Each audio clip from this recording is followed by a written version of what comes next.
Ra'iisul Wasaaraha Xukuumadda Soomaaliya Xasan Cali Khayre ayaa xalay tagay goobihii shalay ee ka dhaceen qaraxyada magaalada Muqdisho iyadoo dhanka kale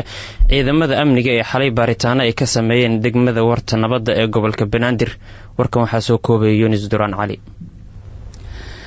Ra'iisul Wasaaraha Soomaaliya Xasan Cali Khayre ayaa xalay waxa uu kormeer ku tagay goobihii shalay gelinkii dambe qaraxyada labada ah ay ka dhaceen. Xasan Cali Khayre ayaa kormeerkiisa waxa uu ku hormaray isgoyska sayidka ka oo ka dhacay labadii qarax ee shalikiisi ugu horeeyay ka oo ka dhashay khasaaraha ugu badan labadaasi qarax ay geysteen waxaana sidoo kale uu ku xijiyay kontaroolka kiiloomitir 4 ee ciidamada ku hubiyaan gaadiidka aada garoonka diyaaradaha Aadan Cadde. Kormeerka uu sameeyay Ra'iisul Wasaare Xasan Cali Khayre ayaa waxa ku weelinayay habeenkii xalay ahaa saraakiisha ugu sarreeyay laamaha amniga ee magaalada Muqdisho. Sidoo kale Xasan Cali Khayre ayaa waxa uu la kulmay booqashadiisa kadib taliyaasha kontaroolada ay labadaasi qarax ay ka dhaceen gelinkii dambe ee maalintii shalay ahayd. Wararka soo baxaya ayaa sheegayaan Xasan Cali Khayre uu kuloomadii uu la yeeshay saraakiisha ugu sarreeyay labadaasi kontarool ee sayidka iyo kiiloomitir 4 uu wax ka weydiiyay sida ugu suurta gashay xubnihii ka tirsanaa shabaab ee naftooda haligayaasha ahaa sidii ku soo gaarin barahaasi kontarool. dhinaca kale ciidamada booliska Soomaaliya ayaa xalay waxay baaritaano ka sameeyeen xaafado ka mid ah degmooyinka Wadajir iyo Warta Nabadda ee gobolka Banaadir. baaritaanada ay ka sameeyeen labadaasi degmo ciidamada booliska xaafadaha ka tirsan waxay ku soo qabteen dhalinyaro fara badan inkastoo qaar ka mid ah durbadiiba daayeen halka kuwa ay ka shakiyeen geeyeen labadaasi saldhig ee labada degmo. maalmihii u dambeeyay ciidamada booliska Soomaaliya ayaa waxay sare u qaadeen baaritaanada ay ka sameeyeen degmooyinka kala duwan ee gobolka Banaadir waxaana sida ay tahana shabaabna ay kordhiyeen weerarada qaraxyada ay ka geysanayeen gudaha caasimadda Muqdisho. Yunis Amaasanta. kooxda Macawiisle ayaa sheegtay in sargaal ajnabi ah oo ka tirsan dagaalamayaasha Al-Shabaab ay ku dileen dagaal ka dhacay deegaanka Halgan ee gobolka Hiiraan. Maxamed Cali Maxamed ayaa warkan si aan baqaadaya. wararka ka imaanaya deegaanka Halgan oo hoos taga degmada Buulabarde ee gobolka Hiiraan ayaa saaka waxa ay soo sheegayaan in halkaasi ay ku dagaalameen xubno ka tirsan dagaalamayaasha Al-Shabaab iyo kooxda la magac baxday Macawiisleeda ee ka dagaalantay deegaanada maamulka Hirshabeelle laakiin dagaalkan waxa uu si qaas ah kaga dhacay deegaanka Halgan oo ka tirsan maamulka Hirshabeelle gaar ahaan gobolka Hiiraan.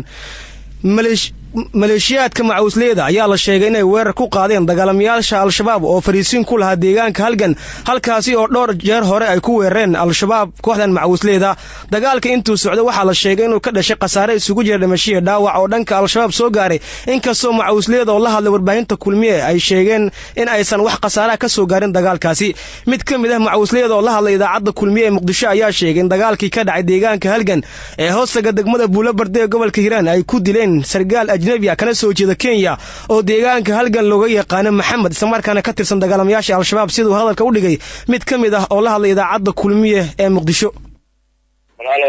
deegaanka Halgan wuxuu u jiraa dhanka bariga wuxuu u waadan yahay 4 kiiloomitir ma garatay Macawiisleeda Al-Shabaab ayaa isku dhacay markii isku dhacayna waxa dhacday ilaahay amarkiisa kooxda Macawiisleeda ayaa weerar ka qaaday marka nin oo xitaa waliba nin cadaan xitaa waa ku dhaawacmay ma garatay oo saraakiisha oo Al-Shabaab ugu weyn oo gobolka Hiiraan laga yaqaan ma fahanto nin Kenyatina ah inuu Kenyaati yahay waxa lagu dadka deegaanka waa iswada yaqaaniin marka ninkaas Sawaaxili ku hadli jiray ma garatay oo dadka Sawaaxili oo reer Halgan ayaa yaqaan ma garatay afka Sawaaxili ku hadli jiray marka ninkaasna magaciisa dadka deegaanka waxay ku sheegi jireen laakiin ka soo magac u bedelan jiray Maxamed ma garat waxa qaaday ciidamada Macawiisleeda qaaday meesha waxa ayaga ku xoolo qalanaya oo calashaan nin amiira yimid oo ninkaas wada yimid oo dhanka qoraxsineed ee ka soo gudbay ayaa yimid aan ku dhahay deegaanka Halgan oo dhanka waqooyi ma garto meeshii ayaa dhaxdaas lagu xoolaha ee loo qaada jiray Macawiisleeda ma garatay waxay isku aruursanayeen in ay Macawiisleeda weerar ay ku qaadaan laakiin hadda xarakada ayaga weerar lagu soo kidiyay ma garat marka walaalow meesha xiisada ka jirta deegaanka Halgan ee Al-Shabaab iyo kooxda Macawiisleeda ay ku dagaalameen waxa haatan gacanta ku haya dagaalamayaasha Al-Shabaab oo hore fariisiin halkaasi ugu lahaayeen laakiin saraakiisha kooxda Macawiisleeda waxa ay sheegayaan in saaka qorshuhu yahay in halkaasi ay gaaraan oo suuragal ay tahay inay dagaalamaan ciidamada Ethiopia ee qaybta ka howlgalka Amisom iyo ciidamada maamulka Hirshabeelle. kulan dhaxmaray madaxweynaha maamulka Hirshabeelle Maxamed Cabdi Waare iyo odayaasha dhaqanka gobolka Hiiraan ayaa la sheegay in uu fashil ku soo idlaaday kaas oo laga xaajoonayay xal u helidda xiisada ka taagan gobolkaasi. Cali Cilmi Salaad ayaa warkan faafahinaya. wararka ka imaanaya magaalada Beledweyne ee xarunta gobolka Hiiraan ayaa waxa ay sheegayaan in xalay gudaha magaalada ay ku kulmeen odayaasha dhaqanka gobolka Hiiraan iyo madaxweynaha maamulka Hirshabeelle Maxamed Cabdi Waare odayaasha dhaqanka hiiraan iyo madaxweynaha maamulka hirshabeelle ayaa waxa ay ka wada hadleen inta uu socday kulankooda sidii xal loogu gaari lahaa xiisada ka taagan gobolka hiiraan iyo dilkii taliyihii qaybta booliska ee gobolka hiiraan ee dowlad goboleedka hirshabeelle oo toddobaad ka hor lagu dilay dagaal ka dhacay duleedka magaalada beledweyne ee xarunta gobolka hiiraan kaa oo lagu magacaabi jiray maxamed macow xalane waxaana kulankii ay yeesheen labada dhinac uu kusoo dhammaaday mid fashil ah laguna kala tegay sida ay noo sheegeen qaar ka mid ah mas-uuliyiinta gobolka hiiraan dhanka kale wararka ka imaanaya magaalada beledweyne ee xarunta gobolka hiiraan ayaa saaka sheegaya in dib loo xiray wadooyinka magaaladaas dhexmara oo maalmo ka hor dib loo furay kadib markii dibadbaxyo rabshado wata ay ka dhaceen magaaladaas toddobaadkii hore ayaa dagaal culus waxa uu ka dhacay duleedka magaalada beledweyne ee xarunta gobolka hiiraan dagaalkaas oo u dhexeeyay ciidamo kala taabacsan gudoomiyihii hore ee gobolka hiiraan yuusuf axmed hagar yuusuf dabageed iyo ciidamo booliis ah kuwaas oo taageersan gudoomiyaha cusub ee gobolka hiiraan dhawaana maxamed cabdi waare uu u magacaabay xilka muddo toddobaad ah ayaa gudaha magaalada beledweyne waxaa ka taagnaa xiisad ka dhalatay xilka qaadista waare uu ku sameeyey dabageed yuusuf axmed hagar yuusuf dabageed gudoomiyaha gobolka hiiraan ayaa waxaa xusud mudan inuu diidan yahay inuu xilka gudoomiyaha hiiraan wareejiyo isaga oo sheegay in loo soo marin xilka qaadistiis mid sharciga waafaqsan banaanbaxyo ayaa saakii la qorsheynayaa inay ka dhacaan magaalada gaalkacyo ee gobolka mudug halkaasi oo dhowaantan lagu dilay ku dhowaad 10 ruux oo kasoo jeeda deegaanada maamulka koonfur galbeed banaanbaxani qorsheysan waxaan ka wareysanay waryaheena halkaasi inooga soo warama ee liibaan cajiib xaaji waa mahadsantahay maxamedow saaki waxaa lagu wadaa in magaalada gaalkacyo xarunta gobolka mudug uu ka dhaco banaanbax weyn oo ay soo qabanqaabiyeen dhalinyarada maamulka gobolka iyo kan degmada kaasi oo mas-uuliyiinta dhalinyarada ay sheegeen inay kaga soo horjeedaan ama ay kaga xun yihiin dil wadareedkii habeen ka hor ka dhacay duleedka magaalada gaalkacyo ee xarunta gobolka mudug kaasi oo loo geystay ilaa 9 qof oo kasoo jeeda gobolada koonfureed ee dalka Soomaaliya waxaana dibadbaxyaasha ama maamulka ay sheegeen inay ku muujinayaan sida ay ku xun yihiin isla markaana tacsida iyo tiraanyada ay ula qaybsanayaan shacabka kasoo jeeda deegaanada koonfur galbeed iyo hirshabeelle oo intooda badan kasoo jeedaan dadkii lagu laayay duleedka koonfureed ee magaalada gaalkacyo ee xarunta gobolka mudug isla markaana mas-uuliyiinta ay sheegeen in ay kaxun yihiin dilkaas isla markaana ka maamul ahaan ay xooga ay saarayaan sidii loo soo qaban lahaa raggii ka dambeeyay dilkaasi waxaa dibadbaxa ka qaybgalaya guud ahaan ardada iyo culamada iyo odayaasha dhaqanka iyo dhalinyarada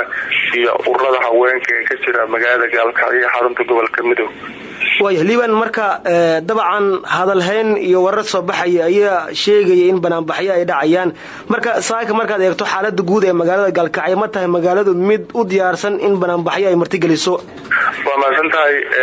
ilaa xalay waxaa socday kulamo kala duwan oo ay lahayeen dhalinyarada iyo maamulka gobolka iyo kan degmada oo ku aadan sidii loo muujin lahaa in shacabka reer gaalkacyo ay ugu xun yihiin dilkaasi wadareedka ka dhacay duleedka magaalada gaalkacyo ee 9 qofood ee deegaanka ahaa oo ka shaqaysan jiray magaalada gaalkacyo loo geystay waxaana ugu dambeyntii lasoo afgartay in banaanbax lagu cambaareeniyo isla markaana tacsida iyo tiraanyada looga qaybsanayo eheladii iyo qaraabadii ay kasoo jeedeen dadkii lagu dilay magaalada gaalkacyo la qabto waxaasa magaalada ka socda oo qabanqaabo xoogan oo ku aadan sidii ugu qabsoomi lahaa banaanbaxaasi la filay inuu ka dhaco magaalada gaalkacyo ee xarunta gobolka mudug liibaan cajiib xaaji waryaheena magaalada gaalkacyo inooga soo waramo aad ayuu mahadsan yahay waryaheena maxamed cali maxamed oo warka saaki soo saaray ayuu u waramayay goordhow akhbaaraadkii dibadda ayaad maqli doontaan boqortooyada sacuudiga ayaa ku eedeysay dowladda iiraan weerarkii u dambeeyey ee lagu qaaday maraakiib shidaal oo marayay gacanka cumaan dhaxal sugaha boqortooyada sacuudiga maxamed bin salmaan ayaa sheegay mar uu waraysi siinayay wargeeska sharqul awsad in waddankiisa uusan ka labalabeynin in mas-uuliyadda weerarkaasi ay leedahay iiraan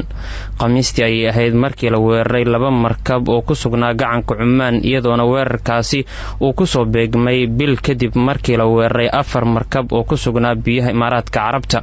sidoo kale dowladda maraykanka ayaa goor sii horeysay weerarkaasi ku eedeysay iiraan inkastoo iiraan dhankeeda ay dafirtay in wax luga ay ku lahayd weerarkii ka dhacay gacanka cumaan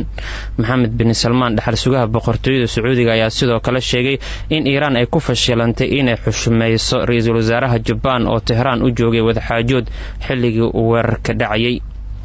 ugu dambeyntiina dibadbaxayaasha hong kong ayaa waxa ay isku bedeleen kuwo laga soo horjeeda hogaamiyaha jasiiradaasi. dadka dhigaya mudaharaadyada ismaamulka hong kong ayaa sheegay inay dibadbaxyadooda sii wadi doonaan tan iyo inta ay xilka ka digayso hogaamiyaha jasiiradaasi. Carrie Lam ayaa shalay sheegtay in la hakiyey sharci muran badan abuuray oo hong kong u ogolaanayay in dalweynaha Shiinaha ay u gudbiso dadka looga shakisan yahay in halkaasi ay dembiyada ka galaan.